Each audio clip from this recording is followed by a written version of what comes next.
cases when you're building in these areas, not only with the elevation of the land, but the nature of the land itself, as I say, rock in particular, will have, of course, a bearing on the cost of through to the ocean area.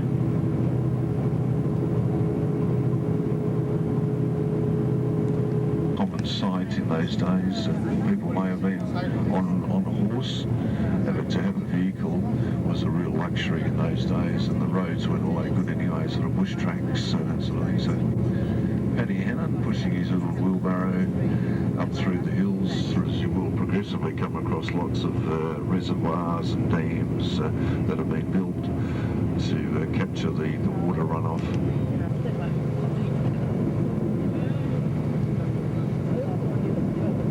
Because we've seen the effect over many years. The Swan River itself just doesn't. We just don't get enough sort of rain, even sort of feeding into the river to really flush it out, if you like.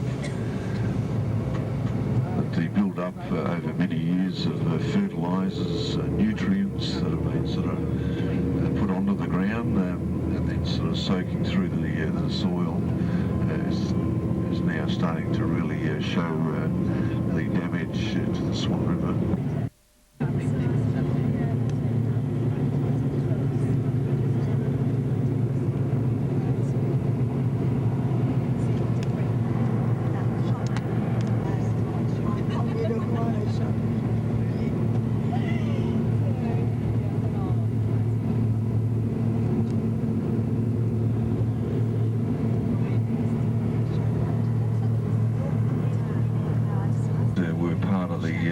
The flour processing mill.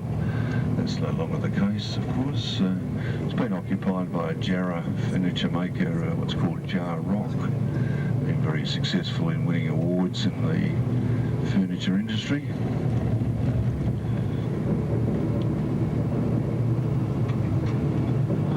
And we'll take you up the main street around the town a little bit before we stop to let you off.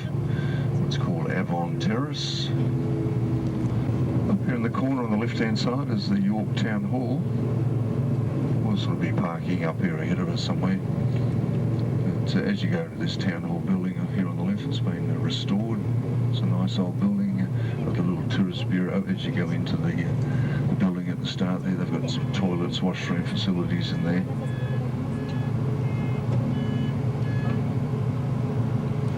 Stone building there on the right is the Imperial Hotel. See a few of the buildings around here. Of course, the stone is one of the main materials for construction in those early days. The people, that's where the east-west railway line goes from Perth through to North and through to Kalgoorlie. It takes you across to the other side of Australia. But the railway lines, of course, still used to transfer the wheat, the grain down to Perth. Some areas, the mining companies, timber companies use the railway tracks.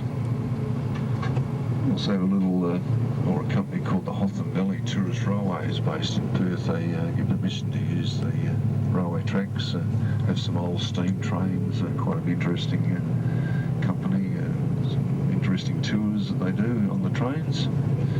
Some more stone buildings here, St Patrick's Catholic Church on your left. This building here on the right was a Catholic convent. Then it became a library, then it became an art furniture gallery, and just of late they're doing a lot of work on it. It's now the Ragged Robin restaurant, opening 8th of April. It's open. Okay, there you go.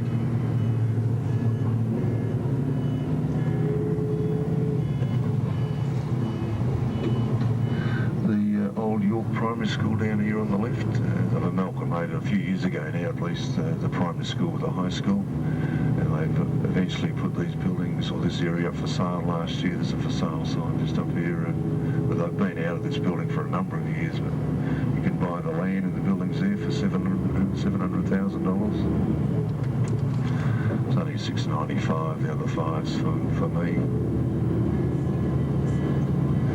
As we turn the corner here to the right, you'll see the remnants of an old stone wall there.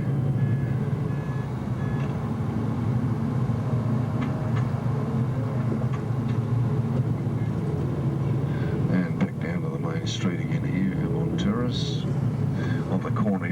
act as the York Hotel. It's also been extensively restored to its former glory.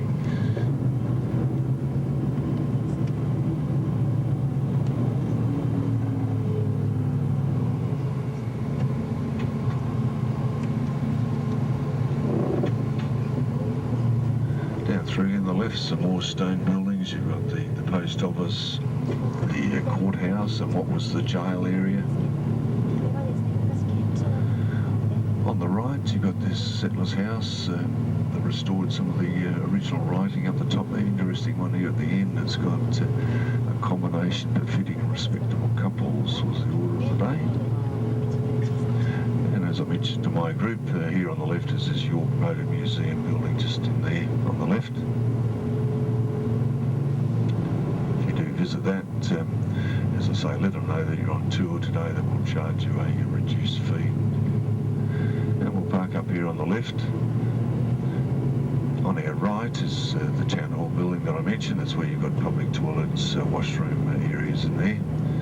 If you want to get yourself something to eat or drink, like a tea, coffee, that sort of thing, this little village bakehouse is a good one up here on the left. And for my people, I'm not too sure about, I think it's John, is it, from Feature Tours, what he'll be doing, but as I mentioned to my people, you've got 30 minutes to amuse yourself, don't get lost, otherwise we'll be back here tomorrow to pick you up.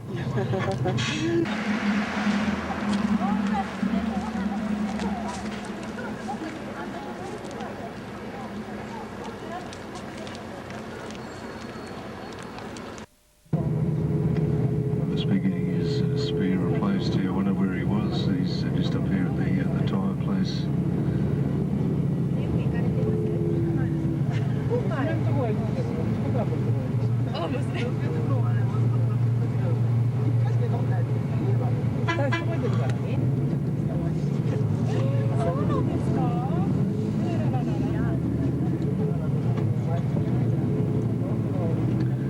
Okay, we'll make our way out of town, cross over the Ever.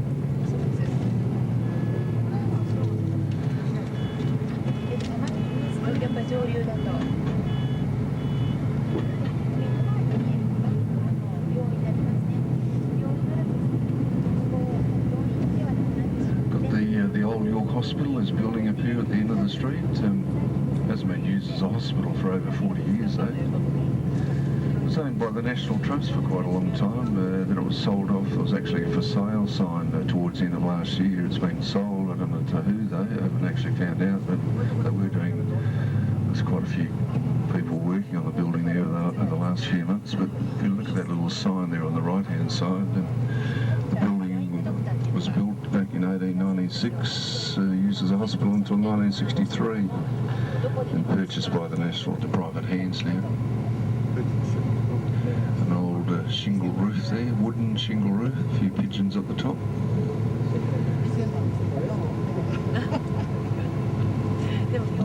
The building next to it was the maternity wing of the hospital, and then just up here on the right is the Residency Museum. It's called that as it was simply the residence of the local judge or local magistrate, but it's been converted for use as like a small museum area. One of the oldest standing houses in the York district, goes back to the 1840s when that would have been built. It'll be typical of an old Australian house. They had like what we call a veranda right around the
had some old farm equipment, machinery, implements, or some old school classrooms, that type of thing.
As I say, just over to the left there,